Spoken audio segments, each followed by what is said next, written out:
Last week, these two speeches kind of took over my timeline. And part of the reason is that they gave permission to audiences to feel hope for what seems to be like a really long time. Obama opened his presidential library. Obama said, "It's tempting to give in to cynicism and even despair.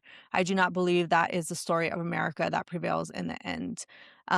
He framed his center not as nostalgia, which is all the rage right now, especially around Obama and the Obama years, but as a forward looking institution. America's story isn't frozen in the past. It has chapters yet to be written, not by one person or a few people, not by Barack or Michelle or anybody with a fancy title or higher office, but by all of us. It was a bold speech, much as like he's kind of known for, because he didn't mention, anybody specific. It was just mostly kind of speaking to the feeling that a lot of us are feeling these days. It goes again to show what an excellent communicator he is and how he's able to kind of tap into the moment.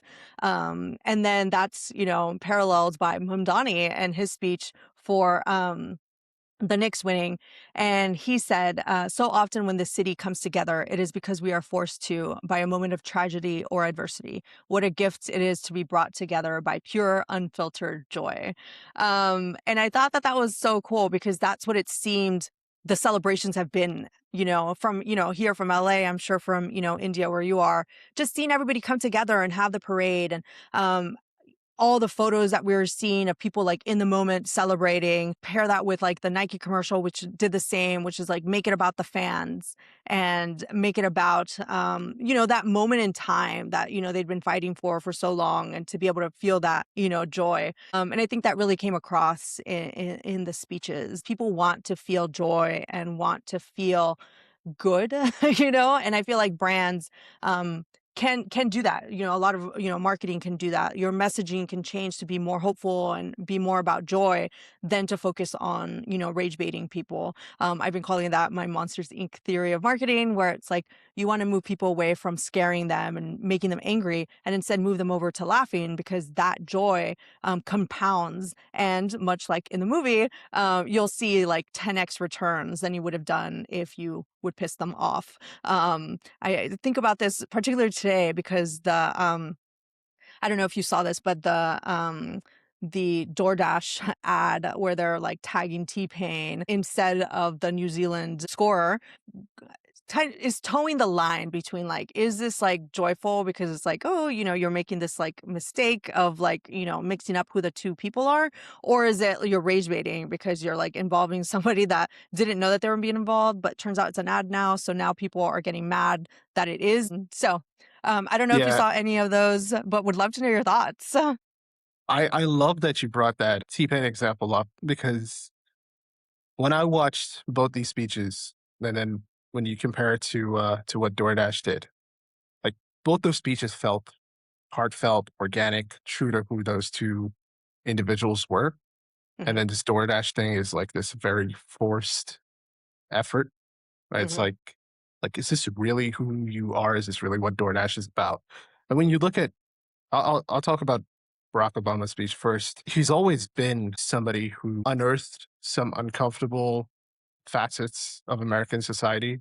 Hmm. People found a reason to dislike him, despite the fact that he actually made the country better, more organized. Yeah, he had some policies that didn't work out, but for the most part, like he really tapped into that social fabric of what America's about and what Americans want from their lives. Yeah.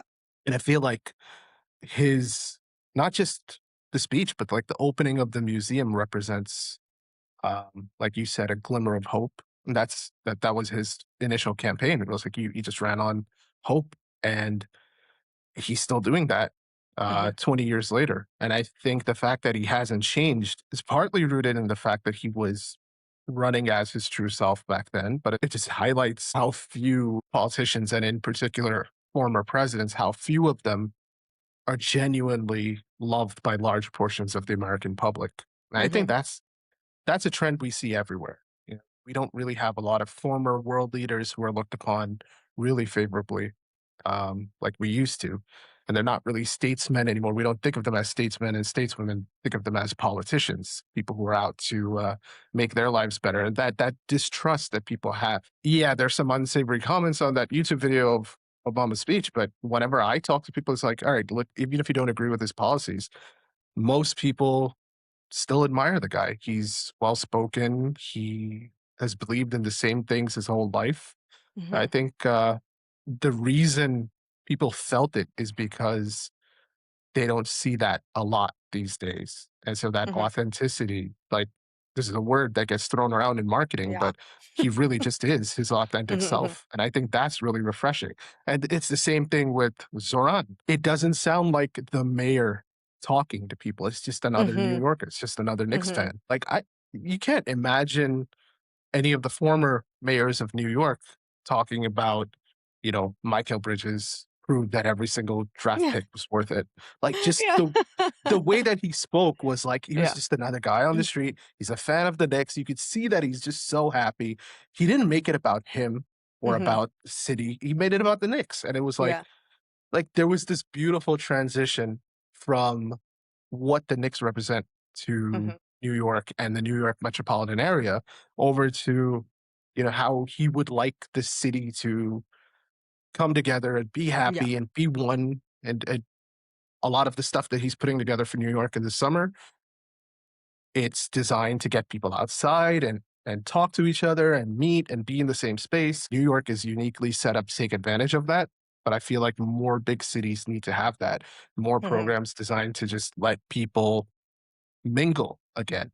And so when I look Mhm. at both of those speeches and I look at some of the stuff that brands do with marketing, particularly around the World Cup, they weren't marketing efforts. Like they were good branding moments, but they weren't concerted, conscious marketing efforts. And I think that's why it worked.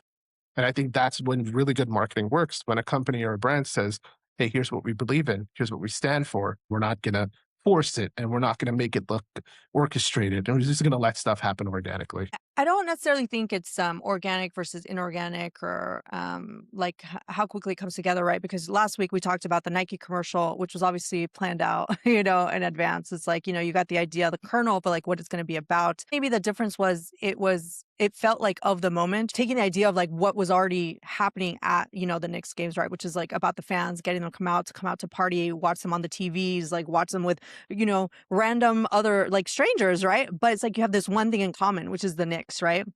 Whereas the DoorDash thing felt like, at first, when it felt as if it could have been a mistake, I was like, oh, okay. Yeah. How funny is that? Ha ha ha. Right. But the more that they kept at it, like it just like removed the possibility of it being an authentic moment that they like, that social media made a mistake at. But then also, the way it seemed to be attacking T-Pain, right? Like, where it's just like, you were trying Yeah. to get his attention and you were trying to like get him to respond. And then after like, the fourth or fifth tweet, I was like, okay, now you're just like bugging the man. Like, leave him be. Like that this is fucked up, Yeah. But then it Yeah. turns out he was in on it. And so I got mad at both of them because now I'm like, this is stupid. This is so dumb. Like, why are you doing this to people and making them feel all these things and like come out in defense of T-Pain for a thing that he was in on, Like that's I think like where it ended up being really annoying for me. Yeah. Organic in the sense that it doesn't feel like you're forcing it. Mhm. It feels like, okay, it just comes out naturally. We talk about taste a lot these days. Mhm. Or In the this lack thereof. sense of or the lack thereof. Uh, People have a radar for bullshit, Mhm. and I think a big part of taste is knowing when your marketing crosses the line from planned business effort into just Mhm. outright bullshit Yeah. and not letting it go that far. And if DoorDash had done something else, like I'm just thinking off the cuff, like if they'd sent T-Pain a bunch of deliveries, you know, Mhm. instead of just tagging him on Twitter, it's like you're just pushing it into a medium that has nothing to do with anything that you represent. Mhm. And okay, if you had done the delivery thing, maybe it still would have felt forced, but at least it's in your zone. I don't Mhm. like the phrase like stay in your lane, but this is Yeah. essentially what that is. I work in the more boring world of B2B, but it would be like a sales software trying to talk to me about how to write code or something. Mhm. It's Mhm. just like Mhm. you have nothing to do with this. Yeah. at least try to work your brand into it somehow. So then Mhm. at least there's a connection to what you do. Yeah, yeah, yeah. A bigger thing here that I felt kind of happened with the two speeches is the fact that the World Cup is going on right now, and like Mhm. it seems like for the first time in a really long time, most of America is joyful and participating, not just because America is doing better than they have in a really long time, but it's like something to be proud of and to be joyful around, but then also in how people are coming together for like the different nations. I feel the fact that we have so many underdog stories is like very, Yeah. such an American thing, right? Because we know Americans love underdogs, and you want to cheer on like the small countries competing against the big countries. But you're also seeing the United States for the first time, like be able to go up against teams that, are meant to be better Yeah. than us, right?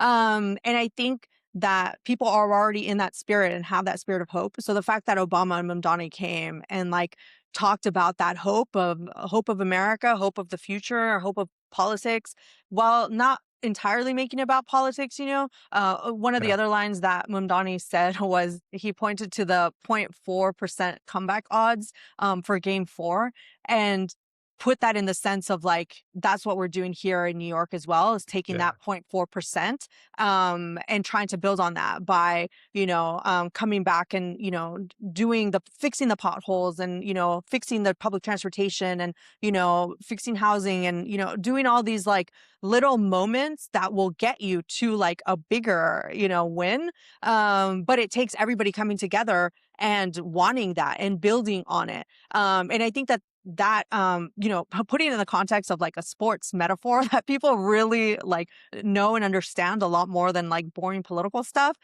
is such a like brilliant move, but it also shows that like Mundani, he knows ball, right? Like he Yeah. like you mentioned that earlier, where like this the idea that like he seems multifaceted, right? Like he was talking about the Knicks, and then he was able to go talk about the World Cup because he also knows soccer. He's able to go and talk about hip hop and like artists. He's able to talk about like, politics and stuff. And it shows what I think is like the future for like politicians, particularly millennial and like Gen Z ones, where it's like we have more facets to our personalities, and people expect more from us than just the one thing that we're meant to be good at, right? It also reminds me of Yeah. when Timothy Chalamet went on college game day football, and I think he was the only one that correctly, like not guess, but bet on who the winning teams are going to be for that day. And it Yeah. shows that it's like, yes, acting is like his livelihood, but he also pays attention to all these other things, right? And I think that that's like a thing that brands can also use for themselves, where it's like people aren't just going to like your brand for like one specific thing. Like, how do you talk to the different moments in their lives versus maybe when they don't need you in that particular moment, but you're Yeah. always like in the back of their heads? The only way that works is you have to come from that world. You have to Hmm. live that life. Like Hmm. the reason Mamdani sounds so affable when he talks about basketball or football or rap or whatever it is because that's just who he is. He's not doing this stuff Hmm. to score points. He's not doing it for content. It's just this is just who he is. Hmm. That speech would not have gone differently if he'd like grown up in a suburb of New York, or if he'd grown up across the river in New Jersey, or if he'd supported the Nets as a kid. You know, it was just this confluence of factors that he he's lived in New York proper since he was a kid. He supported the Knicks. He's been going to MSG since he was a kid. He just happens to be the mayor of New York. But that was, for me, that was just another Knicks fan getting up there. Yeah. No, I love that. Yes, he is, just like Obama, he is like a once in a generation like talent for Yeah. politics and like political speeches. Maybe that's who we should be like focusing on, right? To do that kind of thing, is like people that come from the cities like and want to be like a true like public servant, Yep. sometimes it feels like the most egotistical and the most narcissistic people are the ones that like end up becoming politicians. So maybe that's on us to also be demanding more of our politicians, Yeah. because now that we do see that it is possible for someone to know and love the city that they're from and actually put in the work, maybe it's on us to start, asking more. um, Okay, a couple lessons here. Joy-based solidarity is undersupplied in political content right now. I talked about this recently by honing in on this thing that I'm calling competency porn, and I talked about it being about like Project Hail Mary and Artemis 2 going to like the moon and back, and how people Mhm. just want to see people be very competent at what they're doing. And I think Yep. Mamdani and Obama are like perfect examples of like political competency, right? Where it's like they're doing their job so well that it's making the rest of us be like, wait, they can just do that? Like politicians. Shouldn't the rest of you be Yeah, doing that too? exactly, right? The other thing too is that specificity is what made the hope credible. The fact that that Mamdani was able to turn to like the Knicks win and use this sports win, the sports metaphor as like a way to talk about politics in a way that is actually understandable to us. It's like, yeah, we're down right now, right? We're like we have this 0.4% chance of like winning, but that doesn't mean that it's not possible, you know? So that hope, that possibility is something that, the rest of us need to imbue in like our lives. But I think for brands in particular, you can be doing similar is like, where is the joy in using your product or using your service that you can point to? Who are those customers that you can highlight that show that like they love your brand so much? I think that, many people, many customers, users want to see brands in that light and not just have it be about like, hey, this is the brand, this is what we sell. Like that's not good enough Yeah. anymore. People want more from the brands. And people are actually like looking for that now, there's, I feel like less loyalty, like less brand loyalty than ever. So it's like, how do you find a different way to get in front of people? You can't live on Long Island and be the mayor of New York. The same principle applies to marketing. You can't sit away from your customers, the Hmm. people that you serve, the people that you're building for, and then suddenly expect them to play ball when it's time to buy. Like if you're not there for them when you don't need them, Hmm. they're not going to be there for you when you do need them. And so just spend more time with your customers, involve them in your marketing, Uh-huh. interview them, ask them like, what is it that you're dealing with? Don't Hmm. guess, like actually go talk to them.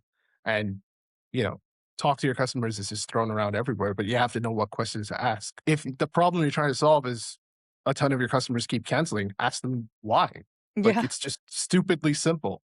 But Uh-huh. so many brands just don't do this. So it's like, yeah, you have to be in there with them. You have to live life with them and you have to be in that world and you can't just sit 50 miles away and expect them to be there when you need them.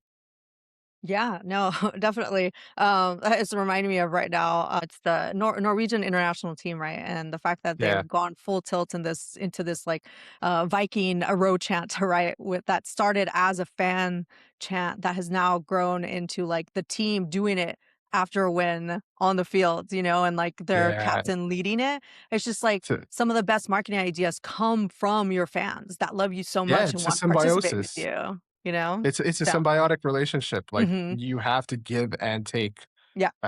Yeah, just involve your customers in your marketing and suddenly Mhm. I promise everything becomes so much easier. I've done it myself a bunch of times. Awesome.